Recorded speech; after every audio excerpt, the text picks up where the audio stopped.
너희가 전심으로 여호와께 돌아오려거든 그랬죠. 너희가 전심으로 여호와께 돌아오려거든 이방 신들과 아스다롯을 너희 중에서 제하고 너희 마음을 여호와께로 향하여 그만 섬기라. 너희를 블레셋 사람의 손에서 건져내시리라. 이에 이스라엘 자손이 바알들과 아스다롯을 제하고 여호와만 섬기니라. 자, 이게 이제 신앙 부흥의 어떤 조건이 있다면 첫째는 이 하나님을 섬기고자 하는 그런 간절한 마음이 있어야 된다는 거죠. 여호와를 사모하니라 그랬는데, 그러니까 우리가 구원받는 것도 마찬가지죠. 하나님을 찾고자 하는 그런 마음, 하나님을 섬기고자 하는 그런 마음이 있을 때 결국 구원도 얻게 됩니다. 우리의 출발점이죠. 신앙의 어떤 출발점이다 이렇게 이야기할 수 있습니다. 예레미야 29장 13절에 보면 너희가 전심으로 나를 찾고 찾으면 나를 만나리라. 너희가 전심으로 나를 찾고 찾으면, 혹 이제 그 말씀은 많이 이제 들었지만 구원받지 못한 분들도 있어요. 우리 가운데는. 그리고 또 어떤 분들은 이 집회 때만 이렇게 오시는 분들도 있잖아요. 구원에 어떤 확신이 없기 때문에 그런다고 생각합니다. 그런데 이게 집회 때만이라도 오시는 분들 감사하죠. 이게 쉽지 않거든요. 왜냐하면 똑같은 말씀이 이게 전해지는 것이기 때문에 와서 들어보면 들었던 말씀 또 듣는 거거든요. 그럼에도 불구하고 와서 말씀을 듣는 분들은 틀림없이 구원 받을 수 있는 분들이라고 생각이 듭니다. 그런데 종종 이제 어떤 분들은 한번 말씀 듣고 그 다음 이제 구원이 아니니까 또 권하는 거잖아요. 그동안에 기도를 하고 또 권한다는 얘기는 그분을 위해서 우리 많은 형제 자매님들이 기도했다는 뜻이거든요. 정말 구원받았으면 좋겠다 그런 간절한 마음으로 그분을 위해서 계속 기도하고 있었던 거거든요. 그래서 또 권하게 됩니다. 그러니까 권해서 오셨는데 어떤 분들은 들어보니까 들었던 말씀이에요. 들었던 말씀. 그러니까 뭐라고 얘기하시죠? 그거 그때 들은 거 아니냐? 나 그거 몇 번 들었는데 가니까 항상 뭐 똑같은 얘기 하던데 뭔 그 똑같은 얘기를 또 들으라고 하느냐고 이렇게 얘기하시는 분들이 있거든요. 그러니까 그분들은 그냥 구원받기가 참 어렵습니다.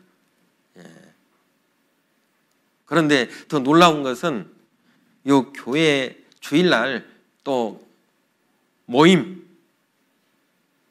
참석 잘하시고 주일에도 나오시고 그러신 분들 중에도 계시다는 거예요. 그러신 분들 중에도.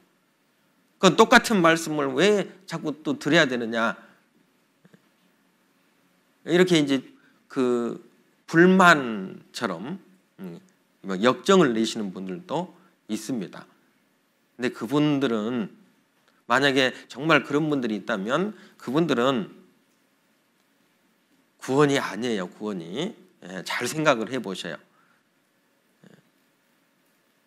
정말로 구원 받으신 분들은 뭐 10번 아니라 100번을 들어도 어때요? 그 말씀을 통해서 하나님께서 주시는 위로가 있고 힘이 있습니다. 저는 이제 최근 요 몇 년 전부터요. 이 집회 있잖아요. 집회가 정말 중요하다 이런 생각을 아주 많이 합니다.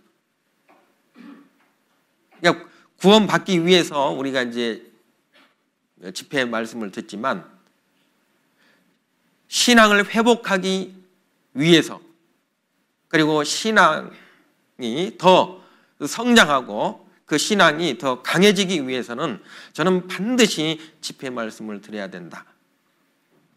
그런 이 확신이 이게 이제 와요. 확신이. 예. 그래서 구원을 확실하게 받으신 분들도 집회 말씀을 저는 반드시 드려야 된다고 생각이 들어요. 이게 신앙을 부흥시키는데 집회만큼 더 중요한 것이 없다. 이런 확신이 듭니다. 제가 더더욱 그런 마음이 드는 것은 특히 이제 우리 어르신들, 시골에 갈수록 어르신들이 계시잖아요. 어르신들과 같이 교제하고 또 이렇게 상담해 보면 긴가민가 하신 분들이 많아요. 구원의 확신이 없는 그런 어르신들이 많기 때문에 그렇습니다. 그러면 우리가 젊을수록 정신이 더 총명할수록 총총할수록 저는 집회 때 더 많은 말씀들을 드려야 된다 이런 생각을 해보게 됩니다. 예, 그래서 전심으로 나를 찾고 찾으면 나를 만나리라. 마태복음 7장에도 구하라 그러면 너희에게 주실 것이요 찾으라 그러면 찾을 것이요 문을 두드리라 그러면 너희에게 열릴 것이니. 예. 구해도 안 되면 찾아야 되고 찾아도 안 되면 문을 두드려야 되겠죠. 예. 우리가 어린 아이들을 키우다 보면 요즘에 이제 애들도 안 나서 이제는 이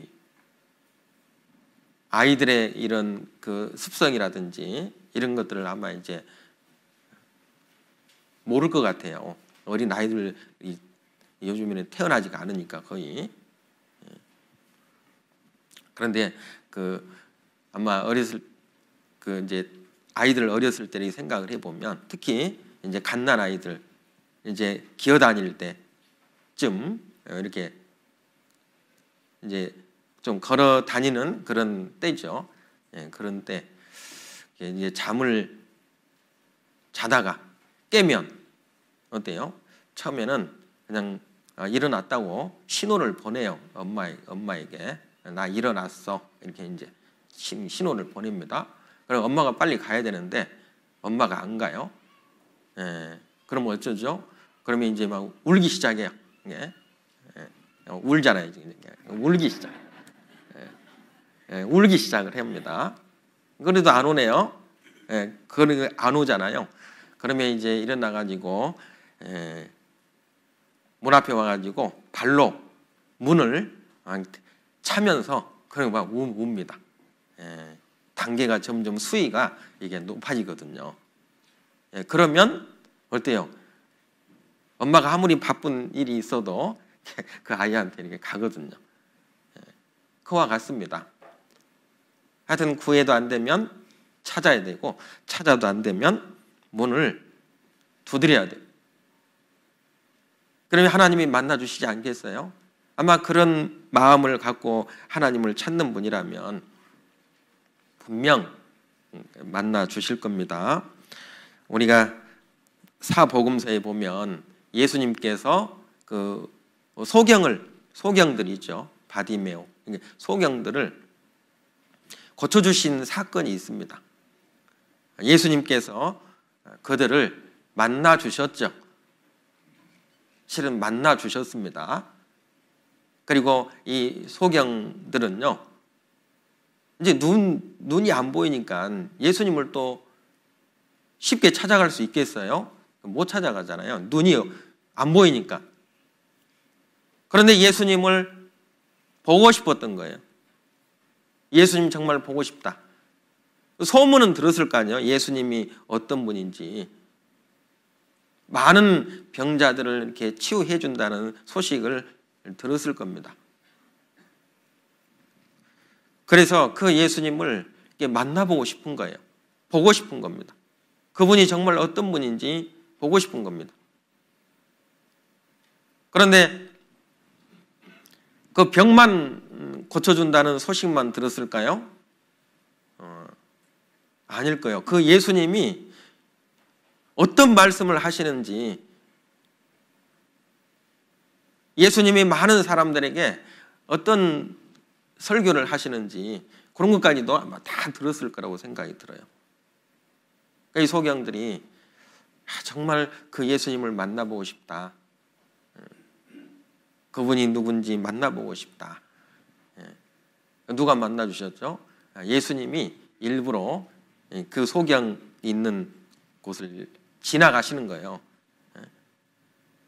예수님은 다 아셨죠? 그 소경들이 나를 만나보고 싶어하는 소경들이 있구나.